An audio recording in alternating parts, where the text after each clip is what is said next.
Well, I think we're all really aware of greenwashing and greenwishing. There's lots of information, good and bad. It's confusing and everybody wants to do the right thing, but can struggle to know what that is. We make knee-jerk reactions and not really address the holistic issues facing the sector. The kite mark, though, offers a fantastic opportunity to talk about industry innovation to the consumer. You are listening to Farm to Fork, a series from The Standard Show, the podcast that brings you the stories behind the standards with Matthew Childs and Cindy Parakill.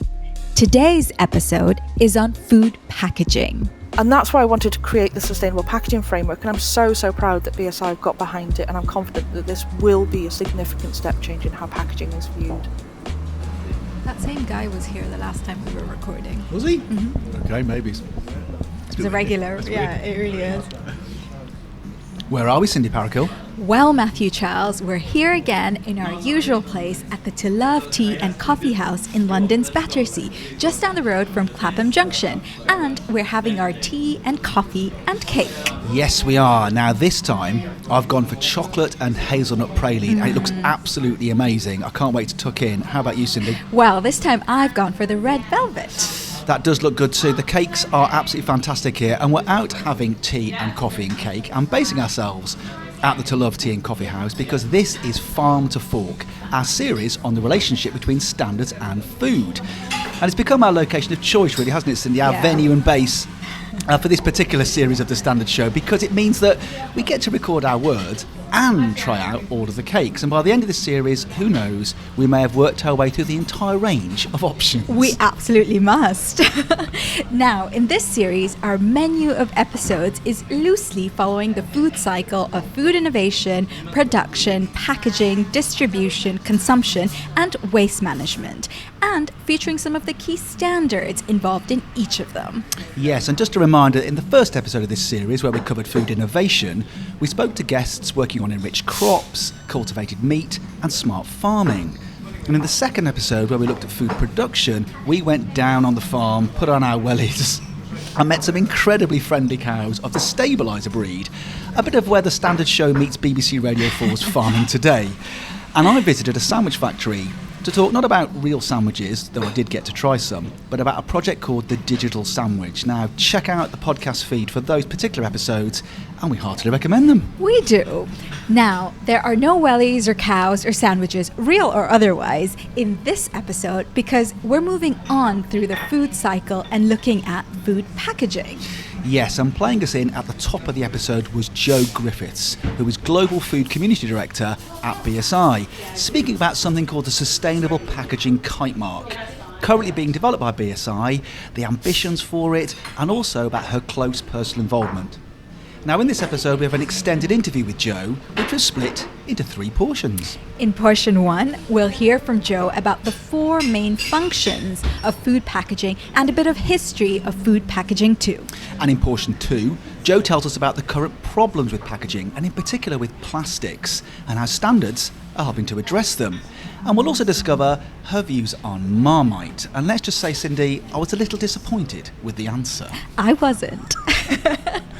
And in portion 3, we'll hear Joe tell us more about that sustainable packaging kite mark. Now, throughout the Farm to Fork series and this episode, we are, of course, exploring the role of standards. So here's Sara Walton from BSI to tell us more about standards and food packaging.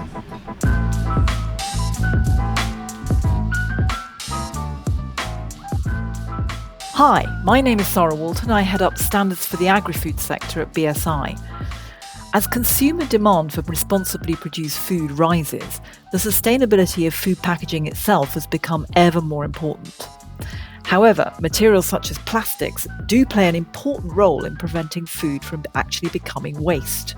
Packaging protects food during long journeys, it helps increase shelf life in the supermarket and at home, and it also helps consumers to see exactly what it is they're buying. So, while the shift away from convenience packaging and single-use plastics is very much needed, it's not a game of absolutes. What's more, behavioural changes from buyers, including more sustainable consumption, people recycling more and opting to buy locally and more seasonally, are still vital. But it's not up to consumers alone to take responsibility for reducing food packaging's impact on the environment.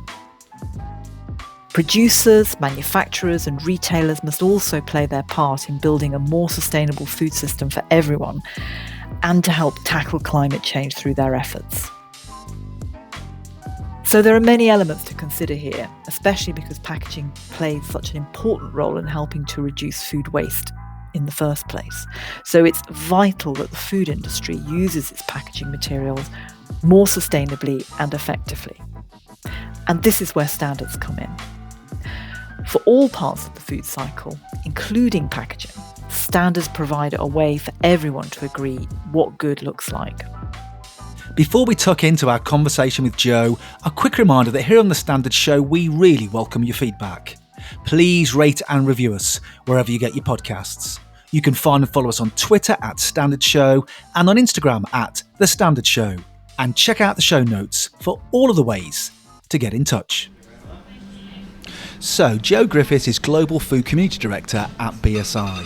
In this first portion of my conversation, I speak to her about why we need food packaging and how the materials used for it have changed over the years, responding to consumer and retailer needs and demands. But I started by asking Jo to tell me more about her BSI role. So my current role is Global Food Community Director, and the role of the community is to bring together people to discuss really business critical issues that are facing the sector. And it's important that we do that globally. It's only when the world agrees via ISO, for example, that real progress can be accelerated on those key issues. And we're looking at issues as well as packaging. We're looking at things like regenerative agriculture and the role that soil carbon plays in that. We look at things like sustainable smallholders or sustainability for smallholders. So it's really a key opportunity to bring global speakers together or global thought leaders together to have a chat about what the issues are and potentially what the solutions could be. Now, on the Standards Show, Jo, we love a journey. We love a standards journey. So, in terms of your standards journey, how and when did it start for you, and where are you now? Well, I've worked in packaging since I got a degree in packaging and print technology, and people are always blown away by the fact that you can get a degree in packaging and print technology.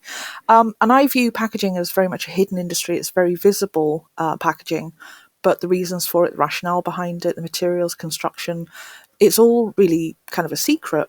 And a lot of work goes into packaging selection, testing, and so on, particularly for food and some retail products. The interaction between packaging and the product is really crucial too. So from being a packaging technologist in a couple of different industries across food and personal care, I moved to BRCGS, also known as BRC Global Standards, as the technical manager for the packaging standard. And that was my first introduction into management standards. The scope for that standard is product safety and quality management.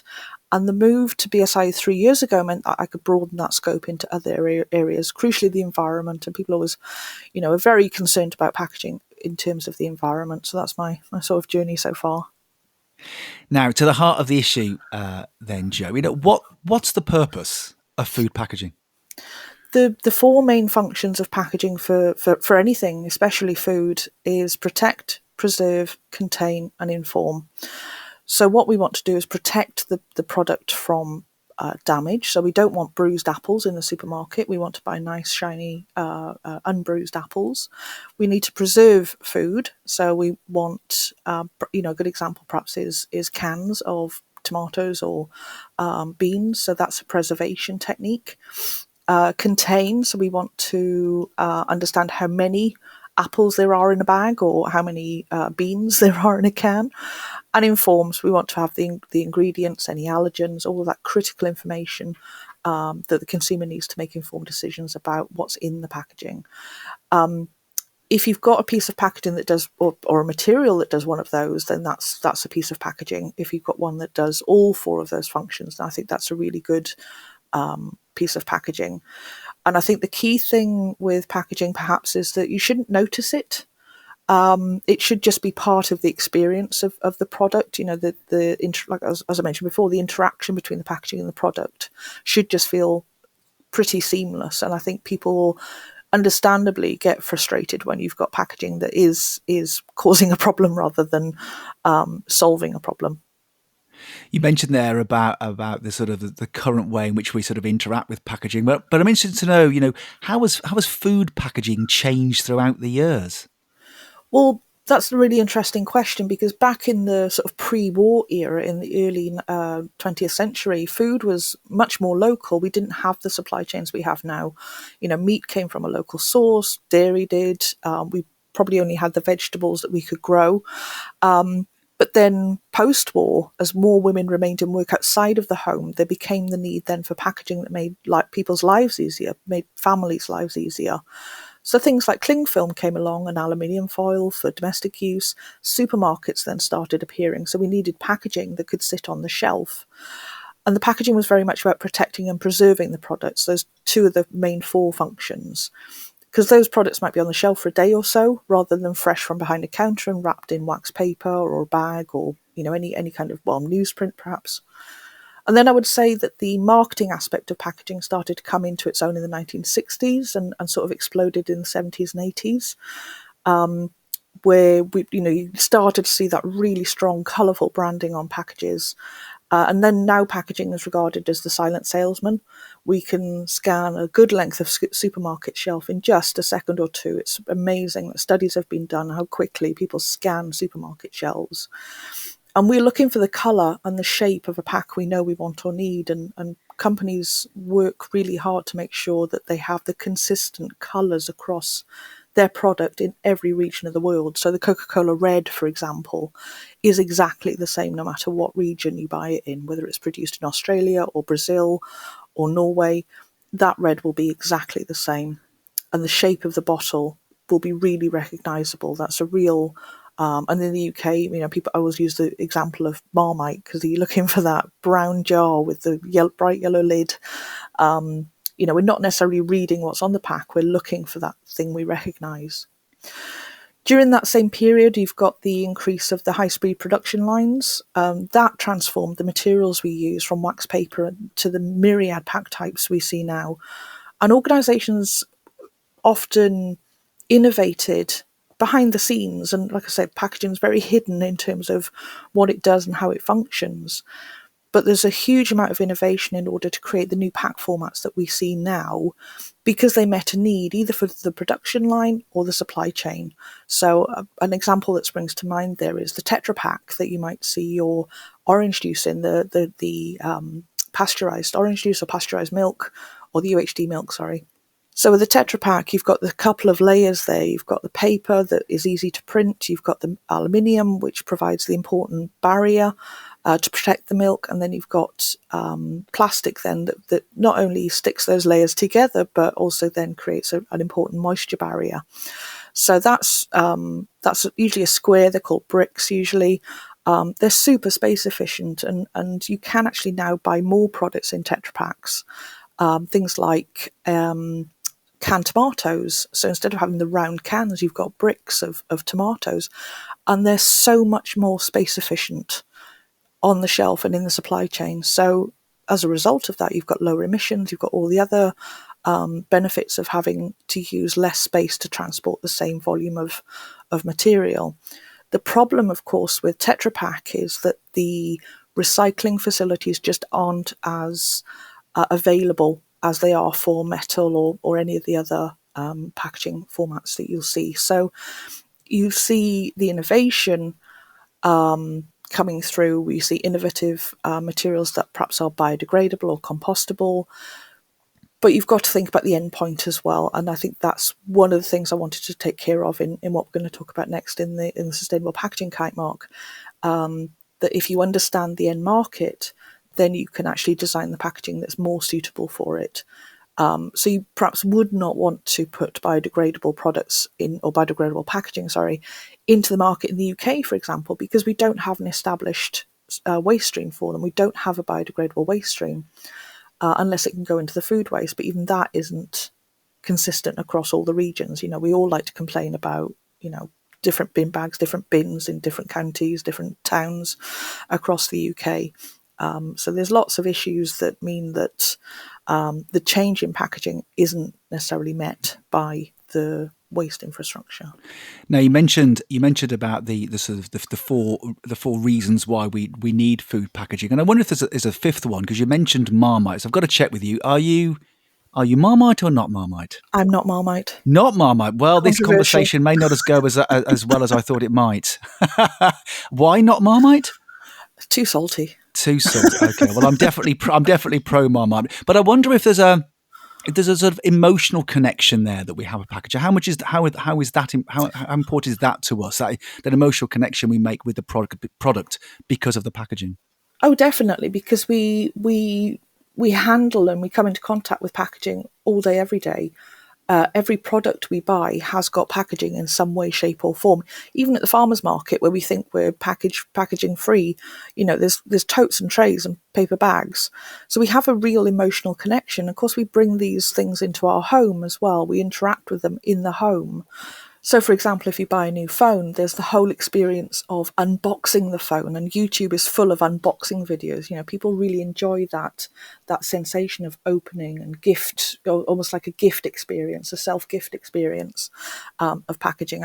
There's definitely an emotional connection there, and we have our favourite brands, and the pack is as integrated with that as anything else.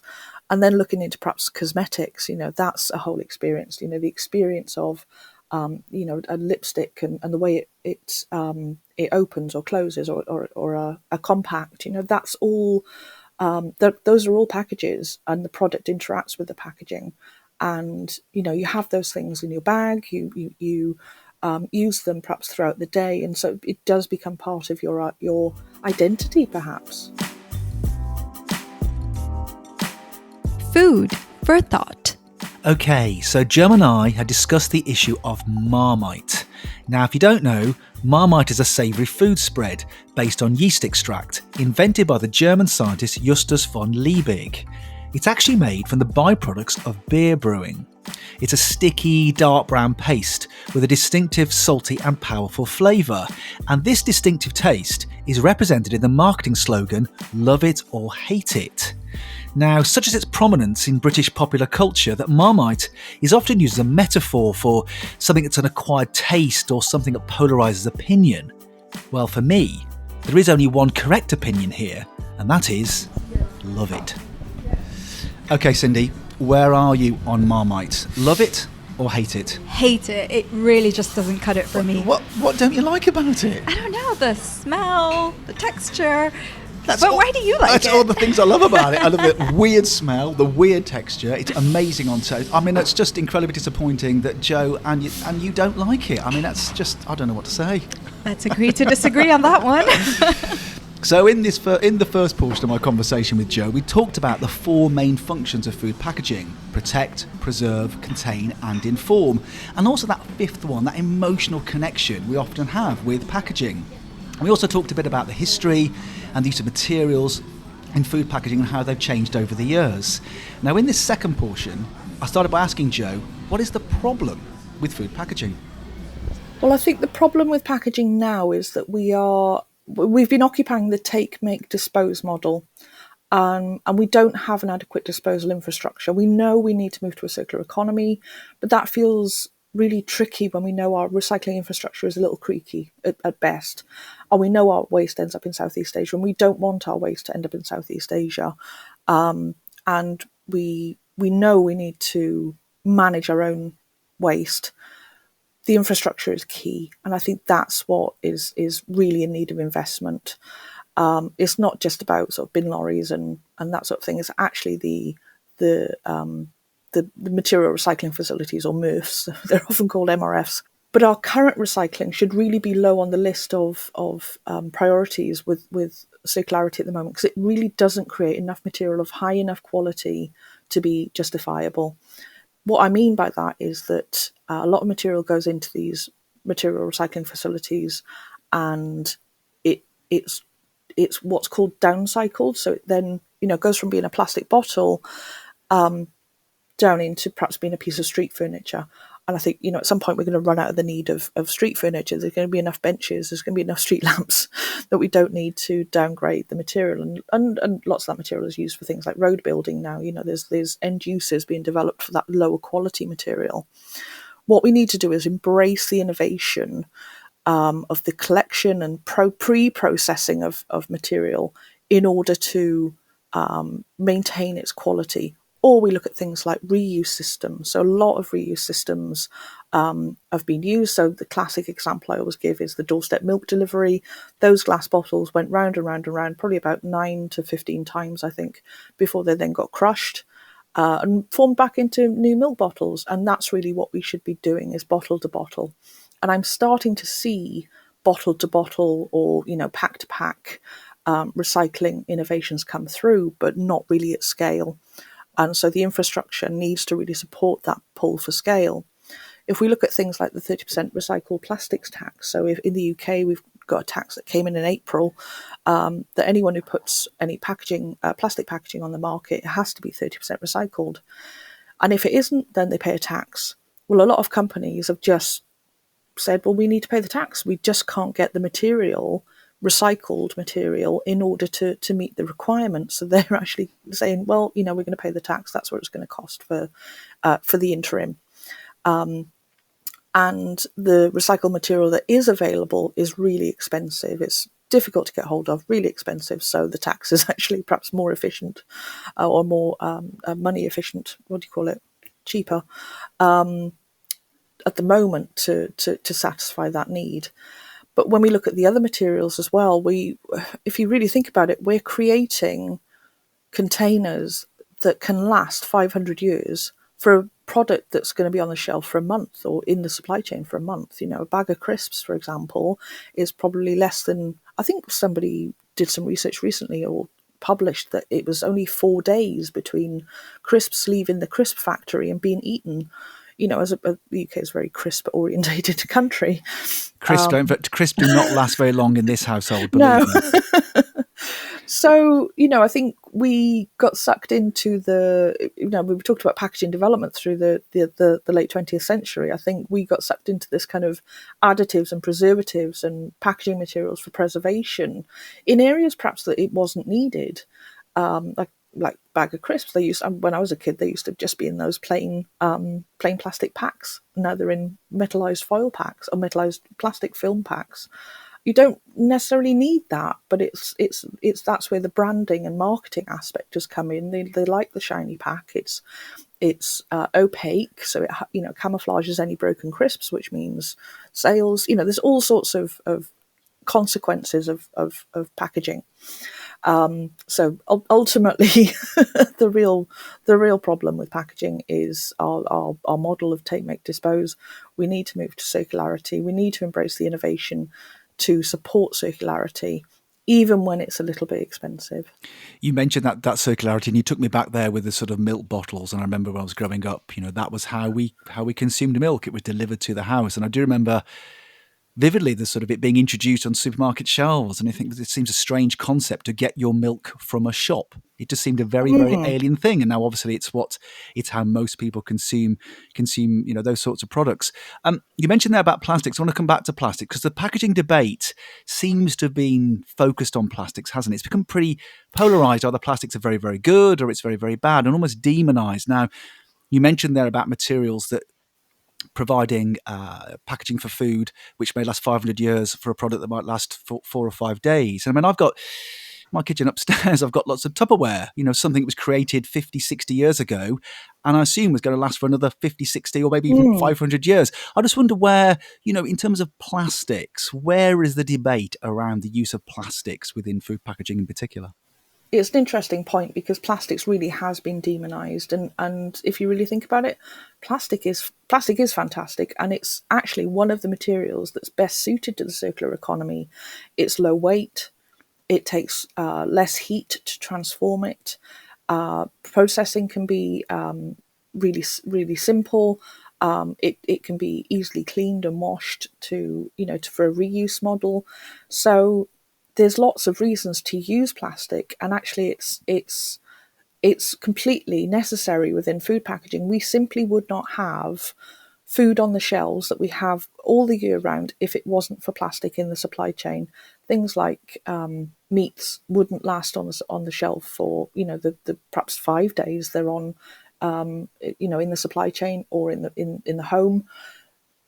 They just wouldn't work. Things like bag salad wouldn't exist. Things like ripe avocados. We don't grow avocados in the Northern Hemisphere. And so if we want avocados, we need to accept that there's going to be a bit of plastic involved. So the debate around plastic is really, I think, the waste piece, because we've seen the Blue Planet with David Attenborough, and we understand that waste doesn't always get to where it should be. Waste is, it's called fugitive materials in industry.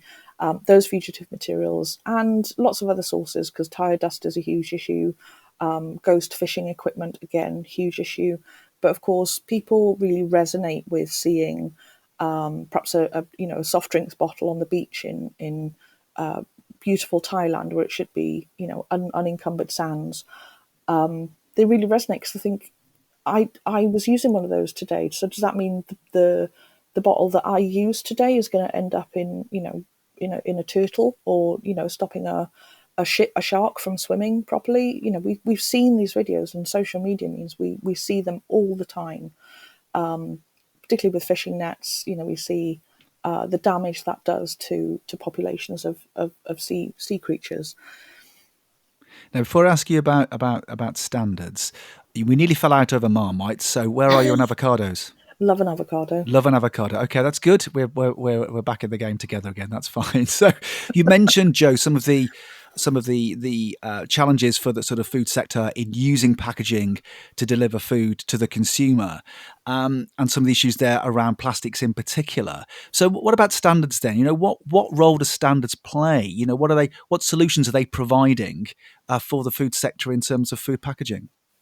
Well, we are seeing the emergence of standards for materials in the context of the environment. So before, you'd see a lot of technical standards. So you'll see perhaps a specification for what a closure looks like, what a certain type of a bottle closure should be.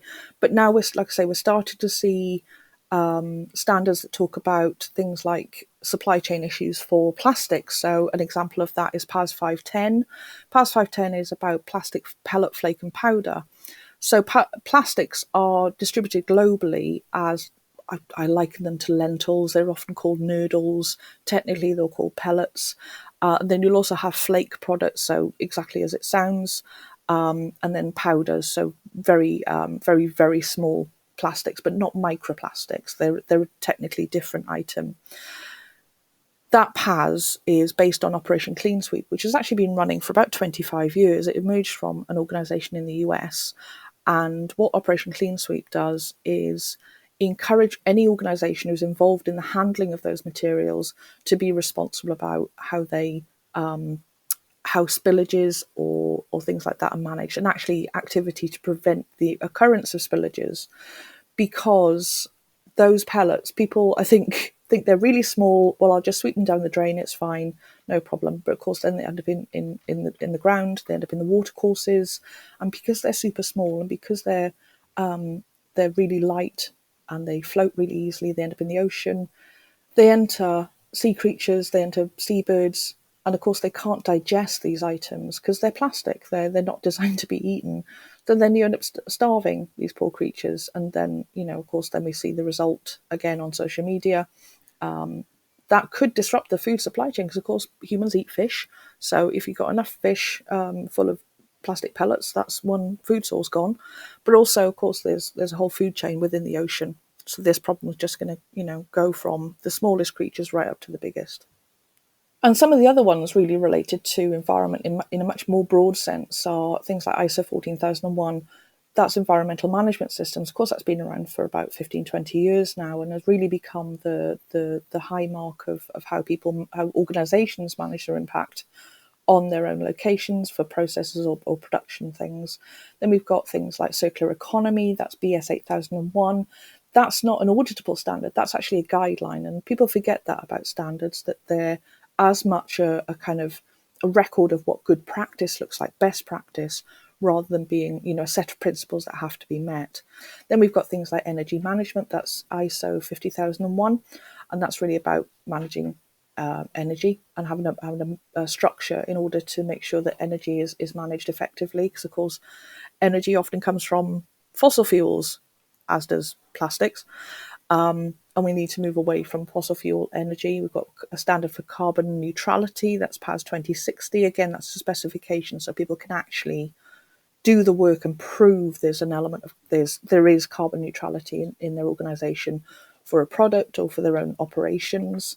Then we've got life cycle greenhouse gas emissions. So again, a study of product or process to determine what the greenhouse gas emissions are. And of course, when everyone's using the same methodology, you can actually do meaningful comparisons. That's why it's so important to use standards like PAS, which, like BS, can become ISO standards. And I actually believe 2050 and 2060 are in the process of becoming ISO standards. They've been adopted.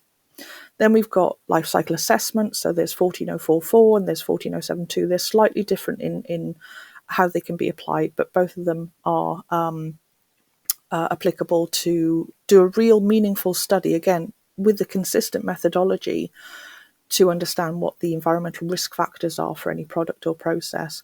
There are innumerable standards around CSR and sustainability. I've barely touched the surface of the number of standards there are. And I always feel like standards are a bit like the App Store. When the App Store first came out, people would, say, oh, there's an app for that. Well, if you've got a problem, there's probably a standard for it. Food for thought. Now, Joe had mentioned avocados. Most avocados are grown in Mexico and have long been part of the Mexican diet, with evidence of avocado consumption going back almost 10,000 years. Back then, of course, humans were simply gathering and eating wild avocados. It's now believed that humans began cultivating them about 5,000 years ago. In the 16th century, Spanish explorers became the first Europeans to eat them. Martin Fernández de Enciso was the first European to describe avocados in a book he wrote in 1519. By the time of the Spanish conquest, avocados had spread from Mexico through Central America and into parts of South America. The Spanish eventually brought avocados to Europe, and it was Irish naturalist Sir Hans Sloane who coined the word avocado in 1696, when he mentioned them in a catalogue of Jamaican plants. He also called them the alligator pear. Avocados, Cindy?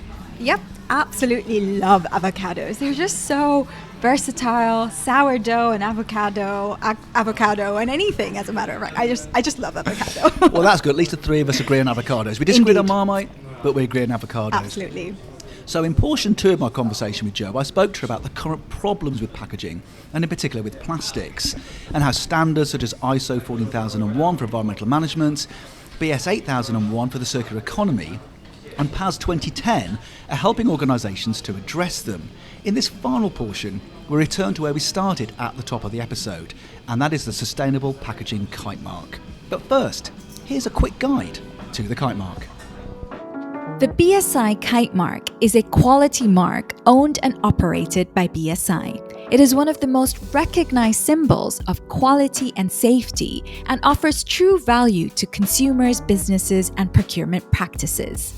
It originated as the British Standards Mark in 1903 for use on tramway rails when standardization reduced the number of rail sizes from 75 to 5. Today, there are a whole range of BSI Kite Mark schemes that cover a variety of products and consumer services, from manhole covers to security locks to fire extinguishers to riding helmets, from furniture removals to electrical installation work. Having a BSI Kite Mark associated with a product or service confirms that it conforms to a particular standard. Each scheme involves a determination of conformity to the relevant standard or specification of the product and an assessment of the management system operated by the supplier. And each BSI Kite Mark certificate holder is subject to a program of continuing surveillance. This includes routine testing of the product or process or service from the factory or open market, and the further visits to assess the continuing compliance of the management system. The sustainable packaging kite mark is really my my gift to the world. No, I'm not going to say that. Sorry, that sounds really pretentious. No, it is. It's your gift to the world. You've been working in this industry for a long time. This is fantastic. This is your gift to the world. Tell me about it. Well, I was convinced for a long time that the packaging industry is so good at innovating. They do so many things that are about lightweighting or lightweighting. They do so much in terms of using recycled material. For example, a glass bottle is generally, any glass bottle you pick up is generally at least 30% recycled content. Same with paperboard. Any corrugated box you pick up is probably more like 50-60% recycled content, and people don't appreciate that because that's perhaps not top of mind when you're buying those things, but it becomes an issue at some point. I was convinced there was a way that we could help packaging industry and brands say, look, we're doing loads on increasing the sustainability of this package. This is how we can tell you about it. And so there's a whole framework of standards, existing standards. So we're using 14001 and 14044. So that's environmental management systems and a life cycle assessment process in order to help organisations either decide which packaging format is the most efficient and most suitable for their supply chain, or they can assess their current package and determine what the environmental risk factors are. So for a corrugated box, one of the main risk factors is going to be water use. Water is so integral to the production of paper. So with that respect, the objectives of the organisation might then focus on how much water they use in order to make that package. You've outlined sort of the broad elements there of the kite mark. How does that work? You talked about the two key standards there that are incorporated, but how does a kite mark work here for a manufacturer or supplier? How does it operate? So there's a couple of ways it can operate depending on where the organisation is in the supply chain. So we've got a model for the packaging producer. So that's the organisation that actually creates a bottle or a cap or a label, and then they send it on to another organisation to be filled. That organisation can do the LCA, the life cycle assessment, and understand what their environmental risk factors are, and then use that to help them improve or make changes and really identify even perhaps some of the hidden factors, things like perhaps they didn't know where all their raw material came from. That could be an issue because the supply chains can be very complex for some of these materials. They might be using an additive for a processing or a processing aid within the production of that bottle. So is that necessary? Can they remove it? It'll highlight all sorts of things. Then that organisation can then start to use the kite mark as kind of a unique selling point and helps other organisations make sourcing decisions about what packaging they want to buy. So perhaps a supermarket might mandate to their supply chain, we want you to work towards a sustainable packaging kite mark, which means then their sourcing decisions is much easier in terms of identifying which packages actually meet the retailer or the brand owner's objectives as well. The second model is for the brand owner. So the brand owner then has got perhaps more information, or should have more information, about the end market for that product. So they know that it's going to be produced perhaps, or the pack will be filled in the UK and is going to be consumed in the UK. So what materials are actually suitable for the UK recycling system or the waste management infrastructure? So they can make decisions. Do we want to stick with the plastic bottle, or do they want to move to an aluminium beverage can? There's all sorts of factors that can be utilised to make those decisions, and some of the secondary packaging factors will make a difference as well. So there's two different ways an organisation can maintain the kite mark. The valuable thing, I think, for the consumer is that we will be utilising a QR code, one of those funny little things you often see now, and I think the pandemic did a favour in terms of highlighting the use of the QR code. That QR code will go to a BSI portal, so a third-party independent portal, which will start to describe why that package is sustainable. Because I think within the example of a plastic bottle, for example, people might look at it and go, how can a plastic bottle be sustainable? This is ridiculous. I know these are bad for the environment. Well, the QR code, the information contained there will hopefully start to explain, because we live or perhaps because we are in a country that's got an established waste stream for this material. That means as long as you recycle it, it'll come back as another bottle. So there's messages about perhaps that broader way of educating the average consumer about what's going on in the packaging supply chain. And it's not limited to just perhaps the plastic bottle itself. Of course, the lid is just as important, because the closure, the lid, the screw cap is one of the most littered items on beaches. Or in the ocean, because they're lighter, they float. The plastic bottle will fill with water and probably sink, whereas the cap will float and become much more of a pollution issue. So the cap is just as important. The label, there's lots of information that we can confer, and information as well about how the supply chain operates, even if that's relevant. People might be thinking, well, why is this tomato in a processed tomato in a Tetra Pak rather than a can? Why is one more sustainable? Well, the space efficiency might be described within the QR code information to explain, there's 50% less emissions with a Tetra Pak, and this is where you can recycle it, and this is how you can recycle it to make sure it comes back as yet another Tetra Pak. I'm just thinking, as you're talking there about some sort of the innovation there that's taking place in terms of communicating to the consumer about what's happening here with packaging. But to this sort of the first word in the sustainable packaging kite mark here, sustainable. What is? How do we define sustainable packaging? Does it exist?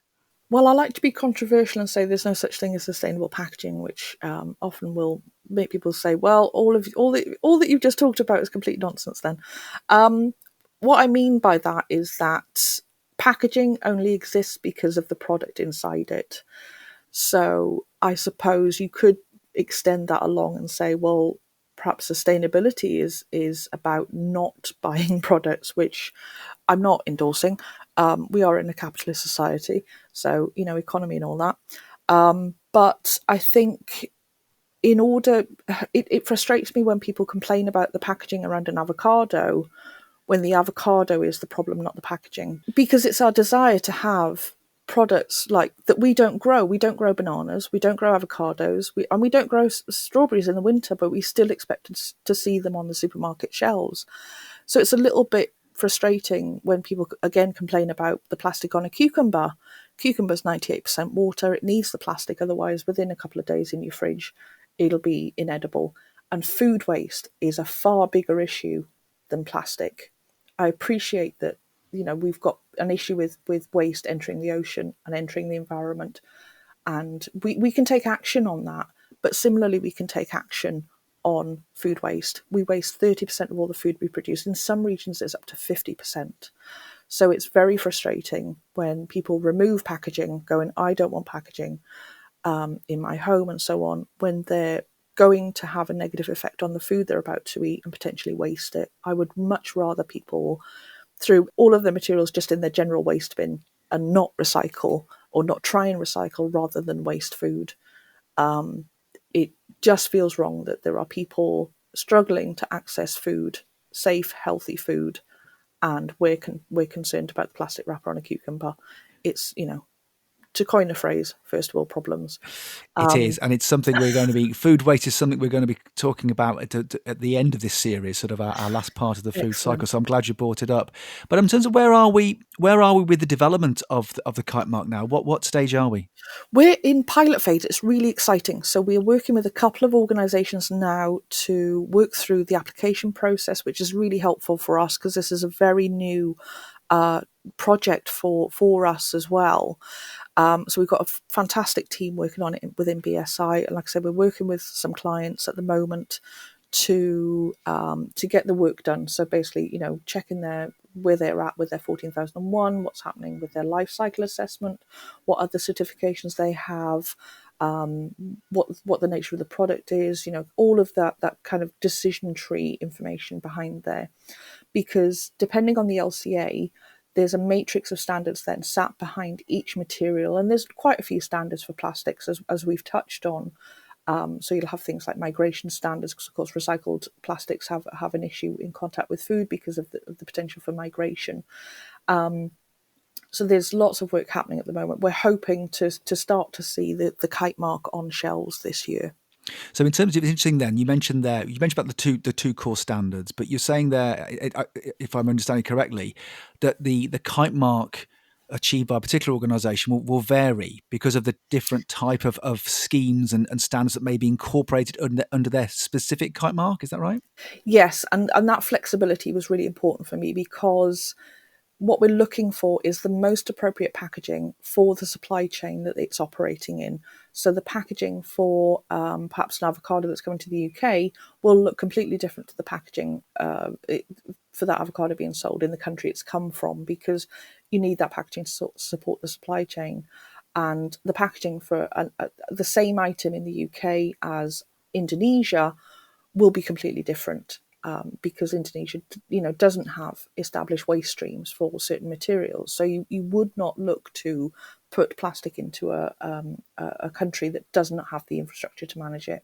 Same with compostables. Actually, in the UK, only 3 or 4% of the UK population have access to compost at home, and industrialized composting is tiny in the UK.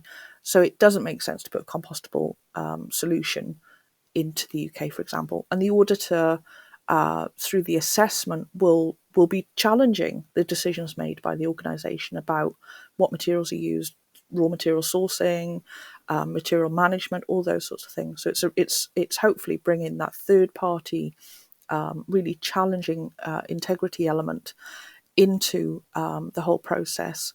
And we've worked with a couple of different organisations like the CMA, the Competition and Markets Authority, to understand what their guidance is, and really address each point. And so they're really happy with how the kite mark's looking as well. It's really starting to emerge as something that people really understand and get behind, because they understand that it comes from a place of knowledge and understanding about packaging, and a degree of compassion about the challenges that face the sector. You mentioned there, Joe, that you anticipate it being seen on supermarket shelves before the end of the year. Just ask you a timing question, sort of projecting, 5-10 years in the future. Obviously, standards and kite marks, they're only a value if people use them. Standards only work if people are starting using them. So what difference will it make, or do you hope it will make, by organisations using this kite mark, 15 years time? Oh, I'd love to see it used on all sorts of different products in 5-10 years' time. I think the real difference it brings is that for the first time, it's taken a very holistic view of packaging, the supply chain, and all of the elements within those pieces, bringing together existing standards and potentially new ones. We've identified opportunities for new standards as well within the framework. So I think the impact for consumers is that if they see perhaps a product with a kite mark on and understand what that means in the context of that, they'll then start to think critically about, okay, so I'm going to go and buy a cucumber. I want the one with plastic on it because I know that's more sustainable, and it means I'm going to have that cucumber in my fridge for longer. And you've got to think about sort of societal changes as well. There's perhaps not enough accommodation of different lifestyles, and perhaps people who live alone need to have that cucumber around for longer because they don't eat it as quickly as a family of 6 or 4. So there's all sorts of factors that can help then people start to make not critical decisions, but kind of more informed decisions. I think just providing the information for consumers, knowledge really is power. If they can understand the role that packaging plays and how the organisation behind that package and the product, of course, inside it, have made decisions about how to package and why they've packaged in a certain way, then that means that there's perhaps a level of understanding which hasn't been there.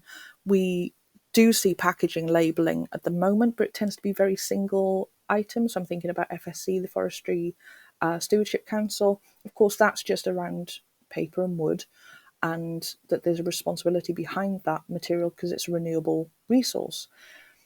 What we're doing here is encompassing things like that, encompassing good practice around managing raw materials for the other typical packaging materials as well, and wrapping it all up and saying, look, this is the most sustainable that it can be now, and then also this is what the organisation is doing as well to continually improve on the environmental profile of that pack. So, Jo, if you were to sort of sum all this up, all the things we talked about today, what would you say? Well, I think we're all really aware of greenwashing and greenwishing. There's lots of information, good and bad. It's confusing, and everybody wants to do the right thing, but can struggle to know what that is. We make knee-jerk reactions and not really address the holistic issues facing the sector.